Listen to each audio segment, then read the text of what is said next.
A paz do Senhor Jesus, meus amados irmãos, estamos aqui uma vez mais para a nossa leitura diária da Bíblia e hoje nós iniciaremos as leituras nas Epístolas Paulinas. Hoje nós estaremos lendo os capítulos 1, 2, 3 e 4 da Carta de Paulo aos Romanos.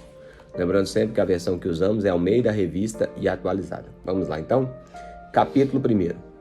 Paulo, servo de Jesus Cristo, chamado para ser apóstolo, separado para o Evangelho de Deus, o qual foi por Deus outrora prometido por intermédio dos seus profetas nas Sagradas Escrituras, com respeito a seu filho, o qual, segundo a carne, veio da descendência de Davi e foi designado Filho de Deus com poder, segundo o Espírito de santidade pela ressurreição dos mortos, a saber, Jesus Cristo, nosso Senhor, por intermédio de quem vivemos, a receber graça e apostolado, por amor do seu nome, para obediência por fé entre todos os gentios, de cujo número sois também vós, chamados para ser de Jesus Cristo, a todos os amados de Deus que estáis em Roma, chamados para ser de santos, graça a vós outros e paz da parte de Deus, nosso Pai, e do Senhor Jesus Cristo.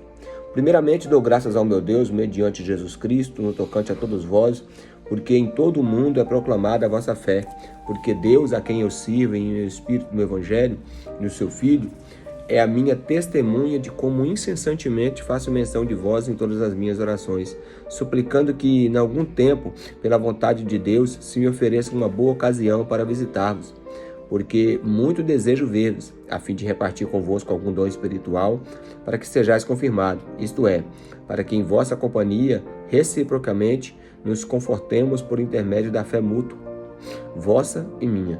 Porque não quero, irmãos, que ignoreis que muitas vezes me propus ter convosco, no que tenho sido até agora impedido, mas consegui igualmente entre vós algum fruto, como também entre os outros gentios, pois sou devedor tanto a gregos como a bárbaros, tanto a sábios como a ignorantes. Por isso está em mim, estou pronto para anunciar o Evangelho também a vós outros em Roma. Pois não me envergonho do Evangelho de Cristo, porque é o poder de Deus para a salvação de todo aquele que crê, primeiro do judeu e também do grego, visto que a justiça de Deus se revela no Evangelho de fé em fé, como está escrito, o justo viverá por fé. A ira de Deus se revela do céu contra toda a impiedade e perversão dos homens que detêm a verdade pela injustiça, porquanto o que de Deus pode se conhecer é manifesto entre eles, porque Deus lhes manifestou.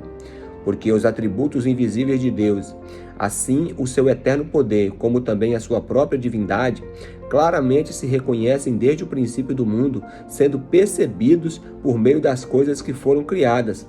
Tais homens são por isso indesculpáveis. Portanto, tendo conhecimento de Deus, não glorificaram como Deus e nem lhe deram graças. Antes, se tornaram nulos em seus próprios raciocínios, obscurecendo-lhes o coração insensato, incalcando-se sábios, tornando-se loucos, e mudaram a verdade do Deus incorruptível, à semelhança de imagem de homem corruptível, bem como de aves, quadrúpedes e répteis.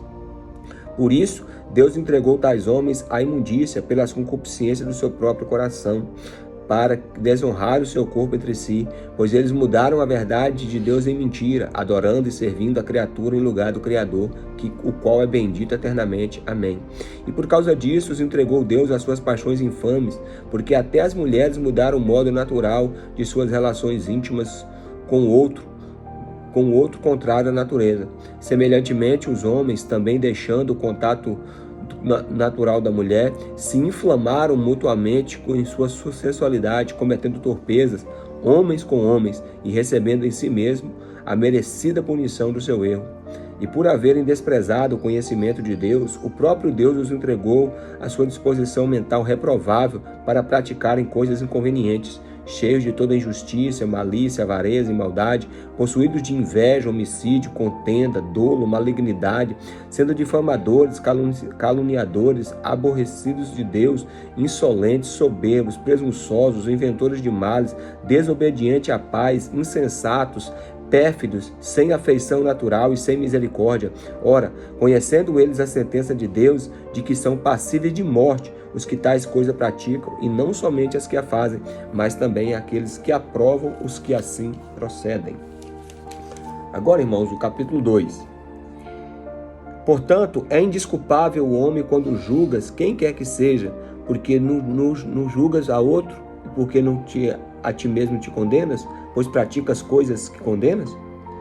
Bem sabemos que o juízo de Deus é segundo a verdade contra os que praticam tais coisas. Tu, ó homem, que condenas os que praticam tais coisas e fazem as mesmas, pensas que te livrará do juízo de Deus? Ou despreza as riquezas da sua bondade, tolerância e longanimidade, ignorando que a bondade de Deus é que te conduz ao arrependimento? Mas, segundo a tua dureza de coração impenitente, acumulas contra ti mesmo a ira para o dia da ira e da revelação do justo juízo de Deus, que retribuirá a cada um segundo o seu procedimento. A vida eterna aos que, perseverando em fazer o bem, procuram glória, honra e incorruptibilidade, mas ira e indignação aos facciosos que desobedecem à verdade e obedecem à injustiça. Tribulação e angústia virão sobre a alma de qualquer homem que fazer o mal, ao judeu primeiramente e também do grego. Glória, porém, honra e paz para todo aquele que pratica o bem, ao judeu primeiro e também ao grego, porque para Deus não há acepção de pessoas. Assim, pois, todos os que pecaram sem lei, também sem lei perecerão, e todos os que sem lei pecarem, mediante a lei, eles serão julgados. Porque os simples ouvides da lei não são justos diante de Deus, mas os que praticam a lei hão de ser justificados. Quando, pois, os gentios que não têm lei procedem por natureza de conformidade com a lei, não tendo eles lei, servem de lei para si mesmos. Eles mostram a norma da lei gravada em seus corações, testemunhando-lhes também a consciência e seus pensamentos, mutuamente acusando-os ou defendendo-os, no dia em que Deus, por meio de Jesus Cristo, julgará os segredos dos homens de conformidade com o meu evangelho. Se tu, porém, que tens por sobrenome judeu, que repousas na lei e te glorias em Deus, e conheces a vontade e aprova coisas excelentes, sendo instruído na lei, que está persuadido de que é guia dos cegos, luz dos que se encontram em trevas, instrutor dos ignorantes, mestre de crianças, tendo a lei na forma da sabedoria da verdade, tu, pois, que ensinas a outrem, não te ensinas a ti mesmo? Tu que pregas que não deve furtar, furtas? Dizes que não deve cometer adultério e cometes? Abomina os ídolos, mas rouba-los os templos? Tu que te glorias na lei, desonra a Deus pela transgressão da lei, como está escrito, o nome de Deus é blasfemado entre os gentios por vossa causa. Porque a circuncisão não tem valor se praticares a lei. Se és, porém, transgressor da lei, a sua circuncisão se tornou em incircuncisão. Se, pois, a incircuncisão observa os preceitos da lei, não será ela, porventura, considerada como circuncisão? E se aquele que é incircunciso por natureza cumpre a lei, certamente ele te julgará a ti, que não obstante a letra e a circuncisão é transgressor da lei. Porque não é judeu quem é apenas exteriormente, nem é circuncisão aquele que é somente na carne. Porém, judeu é aquele que é interiormente, a circuncisão que é a do coração, no espírito e não na letra, cujo louvor não procede dos homens, mas de Deus. Agora o capítulo 3. Qual é, pois, a vantagem do judeu? Qual é a utilidade da circuncisão? Muita, sob todos os aspectos, principalmente para os que os judeus foram confiados os oráculos de Deus. E daí? Se alguns não creram, a incredulidade deles virá desfazer a fidelidade de Deus? De maneira nenhuma. Seja Deus verdadeiro e mentiroso todo homem, segundo está escrito, para serem justificados nas suas palavras e venhas a vencer quando fores julgado. Mas se a nossa injustiça traz à lume a justiça de Deus, que diremos? Porventura será Deus injusto por aplicar sua ira? Falo como homem, certo que não. Do contrário, como julgará Deus o mundo? E se por causa da minha mentira fica em revelo a verdade de Deus para a sua glória, porque sou ainda condenado como pecador? E por que não dizemos, como alguns caluniosamente afirmam, que o que fazemos, praticamos males para que venhamos os bens? A condenação deles é justa. Que se conclui? Temos nós qualquer vantagem? Não, de forma nenhuma, pois já temos demonstrado que todos, tanto judeus como gregos, estão debaixo do pecado, como está escrito. Não há um justo sequer, não há quem entenda, não há quem busque a Deus. Todos se extraviaram e a uma se fizeram inúteis. Não há quem faça o bem. Não há um sequer. A garganta deles é um sepulcro aberto. Com a língua eles urgem o engano. Veneno de víbora está em seus lábios. A boca eles está cheia de maldição e de amargura. Sobre os seus pés velozes, são os seus pés velozes para derramar sangue. nos seus caminhos há destruição e miséria. Desconheceram o caminho da paz. Não há temor de Deus diante dos seus olhos. Ora, sabemos que tudo o que a lei diz aos que vivem na lei, diz para que se cale toda a boca e todo mundo seja culpável diante de Deus, visto que ninguém será justificado diante de Deus por obras da lei, em razão de que a lei vem pelo conhecimento do pecado. Mas agora, sem lei, se manifestou a justiça de Deus, testemunhada pela lei e pelos profetas, a justiça que mediante a fé em Jesus Cristo, para todos e sobre todos que creem, porque não há distinção. Pois todos pecaram e carecem da glória de Deus, sendo justificados gratuitamente por sua graça, mediante a redenção que há em Cristo Jesus, a quem Deus propôs no seu sangue como propiciação mediante a fé, para manifestar a sua justiça, por ter Deus, na sua tolerância, deixado impunes os pecados anteriormente cometidos, tendo em vista a manifestação da sua justiça no tempo presente, para ele mesmo ser justo e o justificador daqueles que têm fé em Jesus. Ora, pois, onde está a vossa jactância? Foi de tudo excluída. Porque lei das obras? Não, pelo contrário, pela lei da fé. Concluímos, pois, que o homem é justificado pela fé, independentemente das obras da lei. E porventura, Deus é somente dos judeus? Não é também dos gentios? Sim, também dos gentios, visto que Deus é um só, o qual justificará por fé o incircunciso e mediante a fé o incircunciso. Anulamos, pois, a lei pela fé? Não, de maneira nenhuma, antes confirmamos a lei. Agora, irmãos, o capítulo 4, para encerrar. Que, pois, diremos de ter alcançado Abraão, nosso pai, segundo a carne? Porque se Abraão fosse justificado por obras, tem que se gloriar, porém não diante de Deus, pois o que diz a Escritura? Abraão creu em Deus, isso lhe foi imputado por justiça. Ora, o que trabalha, o salário não é considerado como favor, e sim como dívida, mas é o que não trabalha, porém crê naquele que justifica o ímpio, e sua fé é atribuída como justiça. É assim também que Davi declara ser bem-aventurado o homem a quem Deus atribui justiça, independentemente das obras. Bem-aventurados aqueles cujas iniquidades são perdoadas e cujos pecados são cobertos. Bem-aventurado o homem a quem o Senhor jamais imputará pecado.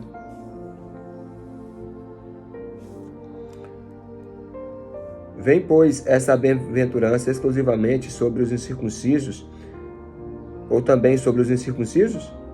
Visto que diremos, a fé foi imputada a Abraão para a justiça. Como, pois, lhe foi atribuída? Estando ele já circuncidado ou ainda incircunciso? Não no regime da circuncisão, e sim incircunciso, e recebeu o sinal da circuncisão como selo da justiça da fé que teve quando ainda era incircunciso, para vir a ser pai de todos os que creem, embora não circuncidados, a fim de que lhe fosse imputada a justiça, e pai da circuncisão, isto é, daqueles que são apenas circuncisos, mas também andam nas pisadas da fé, e teve por Abraão nosso pai, antes de ser circuncidado. Não foi por intermédio da lei que Abraão ou sua descendência coube a promessa de ser herdeiro do mundo, e sim mediante a justiça da fé, pois os que da lei são os herdeiros, anula-se a fé e cancela-se a promessa, porque a lei suscita a ira, mas onde não há lei, também não há transgressão. Essa é a razão porque provém da fé, para que seja segundo a graça, a fim de que se firme da promessa para toda a descendência. Não somente os que estão no regime da lei, mas também os que é da fé que teve Abraão, porque Abraão é o pai de todos nós, como está escrito, o pai de muitas nações te constituí, perante aquele no qual creu, e Deus que vivifica os mortos e chama à existência as coisas que não existem. Abraão, esperando contra a esperança, creu para vir ser pai de muitas nações, segundo lhe fora dito, assim será a tua descendência. E sem enfraquecer na fé, embora levasse em conta o seu próprio corpo amortecido, sendo já de 100 anos e de idade avançada também de Sara, não divulgou a incredulidade da promessa de Deus, mas pela fé se fortaleceu dando glória a Deus, estando plenamente convicto de que ele era poderoso para cumprir o que prometera, pelo que isso lhe foi também imputado para a justiça, e não somente por causa dele. Está escrito que isso lhe foi levado em conta, mas também por nossa causa, posto que a nós igualmente nos é imputado, a saber, a nós que cremos naquele que ressuscitou dentre os mortos, a Jesus, nosso Senhor, o qual foi entregue por causa das nossas transgressões e ressuscitou por causa da nossa justificação. Então, meus irmãos, Paulo apresenta o conteúdo do Evangelho, né, que é o poder de Deus para a salvação. Ele fala que na atual dispensação, na dispensação da graça, não há diferença entre judeu e gentil, porque a circuncisão, né, que era a marca na carne dos judeus, não é mais uma exigência para essa questão da aliança, e sim a fé que há em Cristo Jesus.